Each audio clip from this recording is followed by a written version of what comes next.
The morning after my wedding, my mother-in-law showed up at my house with a notary and a pen. She smiled sweetly and said, "Sign it over. Everything your grandfather left you belongs to this family now." In that moment, I realized my marriage wasn't built on love. It was built on betrayal. They thought I was naive. They thought silence meant weakness.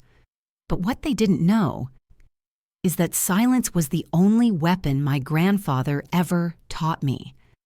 This is the story of how I survived a marriage built on lies, fought back against a family who tried to steal everything, and discovered the one thing no one could ever take away from me: myself.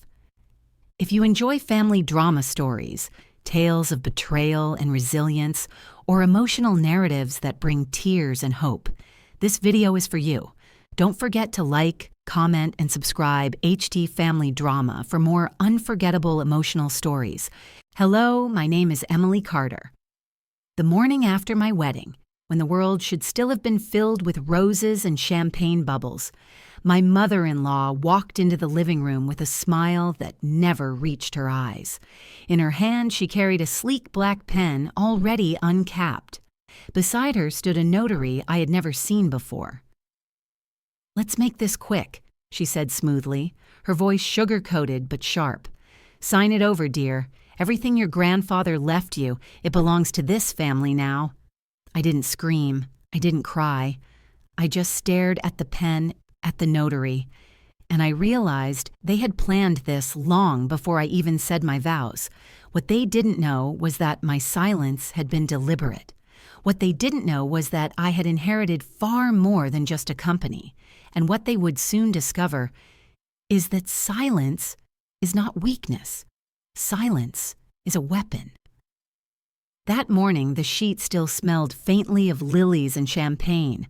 Daniel, my new husband, was still asleep beside me, his arm heavy across my waist, his breath warm and steady against my neck.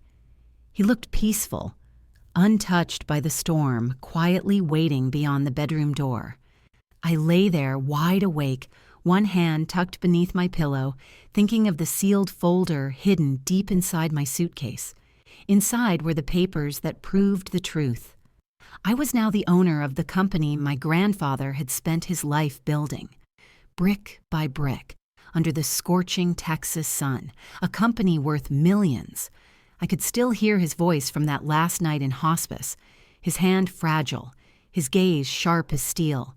"Emily, never speak of what is sacred until you know who is safe." Those were his final words, a gift wrapped in silence. And lying there in a bed of roses and promises, I finally understood why. As the first pink rays of dawn spilled across the horizon, I slipped carefully out from under Daniel's arm and stepped into the bathroom. The water ran hot over my skin, but my chest felt cold, heavy. It was supposed to be my first morning as a wife. Coffee on the porch, laughter in the air, perhaps a gentle walk through the Whitmore family gardens. Instead, waiting for me downstairs was a test I had never asked for, but one I was ready to face. And I want to ask you, if the morning after your wedding, someone came to take away everything that was rightfully yours, what would you do? My name is Emily Carter, and the morning after my wedding was the moment I realized marriage was not love, it was war. I woke up in a room that smelled faintly of lilies and champagne. Daniel, my brand new husband, was still asleep beside me, his arm heavy across my waist. His breathing was steady, peaceful, like a child's. The golden light of dawn seeped through the curtains, painting the room in soft pinks. I should have felt safe, loved, cherished. Instead, I felt watched. My eyes wandered to the suitcase tucked in the corner of the room. Hidden inside, under layers of silk dresses and cosmetics, was a sealed folder. Thick, heavy, dangerous. In it were documents worth millions, the proof that I now owned the company my grandfather had spent his life building in the blazing heat of Texas oil fields. No one knew, not my parents, not my siblings, not even Daniel. They all believed the company had collapsed a decade ago. That's what my family told everyone after my grandfather refused to sell it, even when they begged. But the truth was different. Quietly, stubbornly, he preserved it. For me. 2 years ago, on the last day of his life, I sat by his hospice bed holding his frail hand. He whispered words that never left me. "Emily, don't speak of what's sacred until you know who's safe." That was his final gift. Silence. And now, lying in a bed of roses and promises, I understood why. I slipped carefully out from under Daniel's arm and padded softly to the bathroom. The water from the shower ran hot, but my chest felt frozen. This was supposed to be my first morning as a wife. Coffee on the porch, laughter, maybe a gentle walk through the Whitmore family estate. But what waited for me downstairs would break me open in ways I never imagined. By the time I dressed and left the guest suite, the house was already awake. Voices drifted faintly through the halls. Footsteps echoed on polished floors. A maid appeared at my door and bowed slightly. "Mrs. Whitmore," she said softly, "Margaret is waiting for you in the drawing room." Mrs. Whitmore. The words pressed against my chest like a weight I hadn't agreed to carry. I followed the long corridor lined with oil paintings of Daniel's ancestors. The air smelled like lemon polish and old money. At the end of the hall, I entered the drawing room. There she was, Margaret Whitmore, my new mother-in-law. Her posture was flawless, her pearls glimmering in the morning light. Beside her stood a man in a dark suit, silent, holding a notary's seal. On the table lay a leather folder. A silver pen, already uncapped, waited like a snake ready to strike. "Good morning, darling," Margaret said, her smile smooth as cream. "Let's just formalize your role in the household, a simple formality." I sat slowly, my hands folded neatly on my lap. The man slid the folder toward me. The page was already open where my signature was supposed to go. I read the title. Durable Power of Attorney, Domestic and Financial Affairs. A chill ran down my spine. If I signed this, I would be handing them everything, my inheritance, my future, my freedom. I looked up, forcing a polite smile. "This is interesting," I whispered. "Mind if I review it with my attorney?" Margaret's smile flickered just for a breath, a crack in the mask, but then she smoothed it over. "Of course, dear. Just a family matter. No pressure at all." I closed the folder and slid it back. My heart was pounding, but my face stayed calm. For years, I had been the quiet girl, the overlooked daughter, the one who didn't argue or take up space. But quiet doesn't mean weak. Quiet means listening, watching, waiting. And I saw them clearly now. To Margaret, I was just a naive bride, entering their world without a dollar to my name. To Daniel, perhaps, I was love. But to his mother, I was prey. The rest of the day passed in a blur of polite smiles and shallow conversations. Guests lingered from the wedding, taking photos, exchanging goodbyes. I played my part perfectly, the gracious bride, the sweet daughter-in-law. But by afternoon, the air shifted. I found Daniel in our suite, loosening his tie. He glanced up casually. "Did you and Mom talk today?" I smiled gently. "We had tea." He kissed my forehead, oblivious. "Good. She likes you." If only he knew. That evening, I unzipped my suitcase, slipped my hand into the hidden lining, and pulled out the folder embossed with my grandfather's initials. I held it close, whispering, "Thank you, Grandpa." When I tucked it away again, my eyes caught the silver pen Margaret had left behind on the side table. Uncapped, abandoned, waiting. She smiled when I refused to sign, but her eyes promised war. The next morning, I descended for breakfast only to find the dining room empty. No laughter, no food, no gifts from the wedding. Everything was gone. On the kitchen counter, a note in Margaret's perfect handwriting read, "Brunch canceled. Some matters came up, we'll reschedule." Daniel walked in moments later, cheerful, a golf cap in his hand. "What happened to brunch?" I asked. "Oh, Mom thought it would be too much. She wanted you to rest. We'll do something next week." "And the gifts?" "She's reorganizing the sunroom," he shrugged. "Probably moved them there." I smiled faintly, but inside my chest tightened. This wasn't about breakfast or gifts. It was about control. Later that day, as I folded laundry in silence, I remembered sitting with my grandfather years ago. He had been pruning roses while I shelled pecans. Suddenly, he paused and said, "Emily, some people love power so much they forget how to love people." At the time, I didn't understand, but now I did. 3 days into my marriage, Margaret summoned me outside. The sun was low, spilling golden light across the estate driveway. She stood beside a brand new silver SUV, wrapped with a wide satin ribbon. Her smile gleamed as though she had just presented me with a crown. "Surprise," she said sweetly, "your wedding gift from us." The car sparkled, polished, luxurious. I thanked her, touched by the gesture, but then she handed me a small envelope. "The title paperwork," she explained lightly. I opened it. My smile froze. The deed wasn't in my name, not in Daniel's either. It was hers. "You're welcome to use it, dear," she added smoothly. "Of course, legally, it stays in the family." My chest tightened. A gift that wasn't mine. A gift designed to remind me I owned nothing here. Before I could respond, she pulled out another folder.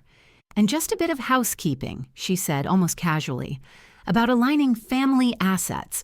You know, it just makes everything cleaner." I flipped through the first pages. Legal terms swam before my eyes. Asset access, power of substitution, joint holdings. I smiled politely, my voice steady. "I'll need my attorney to review this, just protocol." Her smile didn't fade, but her jaw flexed ever so slightly. That night, back in our suite, Daniel chatted happily about his cousin's new house, his plans to invest in a car wash franchise. I didn't mention the car or the contract. I simply listened. Later, while brushing my teeth, I heard Margaret's voice through the thin bathroom wall. She was on the phone, whispering, "No, not yet. She's not as pliable as I thought, but give it time. Every girl cracks once you control the assets." I turned off the faucet, staring at my reflection in the mirror. Not fear, not shock, but certainty. They thought I was a pawn, but I had been playing chess long before they drew the board. The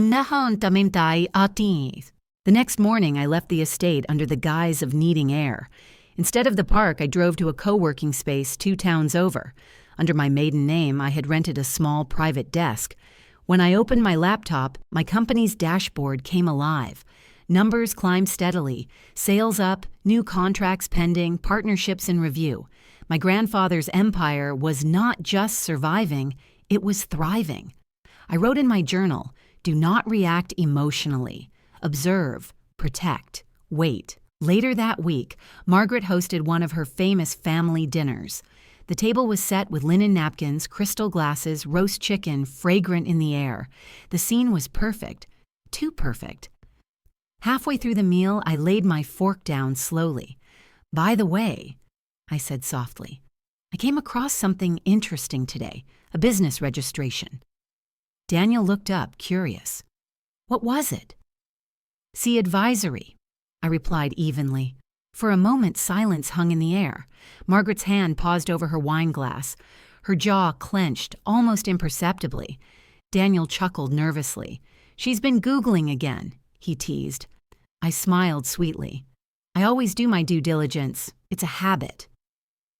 The rest of the dinner passed with forced laughter and shallow topics. But I had planted a seed. That night, when Daniel fell asleep beside me, I whispered into the dark, "You think silence means weakness, but silence is strategy." It was late morning when the doorbell rang twice, short, sharp. Through the peephole, I saw her, Margaret, pearls in her ears, a smug smile on her lips, and beside her, the same notary from the morning after my wedding, clipboard in hand. I opened the door. "Well, good morning, darling," Margaret beamed. "We thought we'd catch you before lunch. Just need a quick signature." The notary gave a polite nod. He held out a single-page document. Margaret stepped inside, uninvited. "Just a formality," she said smoothly. "A deed transfer. It protects the family home, legally speaking." I glanced down. My name, my address. And then, transfer of title to Daniel Whitmore and Margaret Whitmore as joint owners. My throat tightened. "This house is already protected," I said quietly. "I bought it outright. No liens, no mortgage." She waved off my words like swatting a fly. "Exactly, dear. That's the point. Since it's now part of the marital household, it makes sense for Daniel's name to be on it. Ours, technically, for tax purposes. You'd be surprised at the deductions we can get." I scanned the page again. My stomach turned cold. Footsteps echoed from the hall. Daniel appeared barefoot, rubbing sleep from his eyes. He glanced at the paper in my hand. "Oh, that?" he muttered casually. "It's no big deal. Mom explained it." I lifted my gaze to his, my voice steady, though my heart trembled. "No big deal? You're asking me to sign my house over to you and your mother." He sighed, running a hand through his hair. "You're making it sound shady." I folded the document calmly, pressing the edges tight. "Isn't it?" Margaret tilted her head, feigning patience. "Emily, we're your family. You're acting like a stranger." I looked at Daniel. "We agreed before the wedding to keep assets separate. That was our understanding." He shrugged. "Plans change. We're a unit now, aren't we? Why are you being so formal?" "Because I see you now," I thought. "I see you both." But I didn't say it out loud. I only smiled faintly and whispered, "I'll think about it." Her smile faltered. Just for a second. But I caught it. That afternoon, I locked the unsigned deed in my fireproof safe, and I wrote a single line in my journal. They brought a pen to my house. They'll learn what it costs to use it against me. That night, after Margaret left my house with the unsigned deed, I didn't cry. I didn't shout.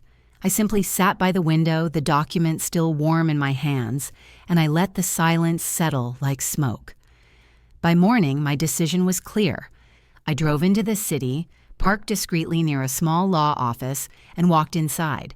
The receptionist didn't ask questions, only offered me a seat. Minutes later, a man named Elijah Corbin, a property attorney with kind eyes and a bolo tie, sat across from me. I slid the deed across the desk. "What would this mean if I signed it?" He read it quietly, line by line. Then he looked up, his gaze firm. "You'd be transferring full legal ownership of your house. They could sell it, refinance it, borrow against it, without your consent." I leaned forward, but the house was purchased under my grandfather's trust. His brow lifted. "Then signing this wouldn't just risk your home. It could trigger a breach of trust." I exhaled slowly. A breach. The word tasted bitter, but it also meant leverage. That evening, Daniel came home smiling as if nothing had happened. He kissed my cheek, asked about dinner, and scrolled through his phone as if our lives hadn't cracked open hours earlier. I didn't tell him about the lawyer. Instead, I waited until midnight, then unlocked my safe, pulled out my grandfather's trust documents, and drafted an email. Subject line, Family Property Inquiry. I attached the deed, added a brief note, and sent it to my grandfather's old lawyer, someone who had protected his legacy long before I was old enough to understand. My hands didn't tremble as I hit send, because silence wasn't fear anymore. It was strategy.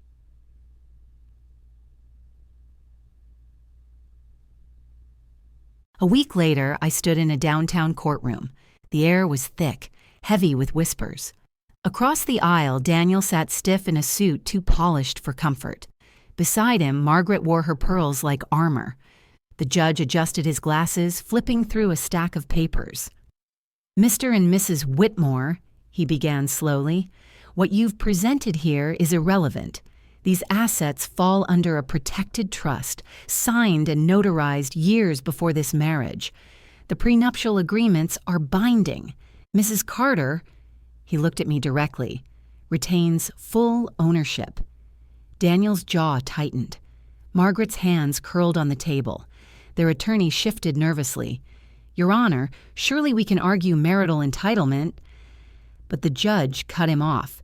"You can't argue entitlement over what was never theirs to begin with." Silence fell like a gavel before the gavel even struck. I didn't smile. I didn't gloat. I only watched as the realization settled into Daniel's face. For the first time, he understood. This wasn't about money. This was about betrayal, about trust shattered, about a marriage already hollow. When the judge finally declared the trust untouched and the assets frozen from any spousal claim, Margaret's eyes flickered toward me, not with victory, not even with rage, but with something far sharper: fear. Because she realized what I had inherited wasn't just wealth. It was foresight. That evening, back at the apartment, Daniel slammed the door open. His face was red, his voice sharp. "Was any of this real to you, Emily, or was I just part of your little grand strategy?" I closed my laptop slowly, rose from my chair, and faced him. "I married you, Daniel, not your bank account. But you and your mother, you treated me like a transaction, like an acquisition." His jaw clenched. "You tricked me." I shook my head, my voice steady, almost sorrowful. "No, Daniel, you tricked yourself. You thought I was weak. You thought love was leverage, but I was only ever protecting what was mine." I slipped the ring off my finger. It landed on the table with a soft, cold sound. He stared at it for a long moment, then turned and walked out. He didn't touch it. Days later, I returned the ring to Margaret. No note. No tears. Just a single card inside the velvet box that read, "Next time, bring a capped pen, not a pre-written script." For the first time in weeks, I felt the weight lift, not because I had won, but because I had finally let go. Weeks passed. The court filings were stamped, the lawyers were done, and Daniel's last appeal slipped quietly into the void of denial. My name, Emily Carter, stood alone on every document that mattered: the company, the house, the trust. All of it was mine, untouched, untainted. But victory didn't feel like champagne. It felt like silence. One afternoon, I drove out of the city, past the suburbs, past the polished estates, until I reached a corner lot where an old gas station still stood. The first business my grandfather had ever built before the empire. The pumps were gone, the windows boarded, but the bones of it still remained. I stepped inside, the air filled with the scent of dust and memory. Near the back wall, I noticed a brick slightly out of place, its mortar chipped as though it had been lifted once before. My fingers trembled as I pulled it free. Behind it, tucked away in a small envelope yellowed with age, was a photograph. It was me, just 4 years old, sitting on my grandfather's lap. His hands were grease-stained, steadying me as I laughed at something just out of frame. On the back, in his handwriting, were the words, "This is not an inheritance, Emily. It's a mirror. Build something that reflects who you are, not what they expect you to be." Tears stung my eyes for the first time in months, not because I was broken, but because I finally understood. They had tried to take everything, my house, my company, my name, but what I truly inherited could never be signed away. It was my grandfather's wisdom, his courage, his belief that silence is not submission. Silence is space. To listen, to see, to choose. That evening, I returned to his grave. The sky was painted in shades of gold and lavender, the kind of sky he used to call heaven's reminder. I knelt by the stone and placed 3 things gently on the grass. 1. A copy of the new company charter, leaner, cleaner, more human. 2. The photograph I had found hidden in the brick wall. 3. My wedding ring. The ring caught the last light of sunset before growing cold in the grass. "I almost forgot who I was," I whispered. "But you didn't. Thank you for seeing the storm before I could." I stayed there until darkness fell, not crying, not aching, just remembering. That night, back at home, I lit a single candle by the window, the way my grandfather always did when the power went out. It wasn't for mourning, it was for honoring. Outside, the city glowed. People moved forward. Lives continued. And so did I. They wanted the company. They wanted the land. They wanted the name. But what I truly inherited was myself.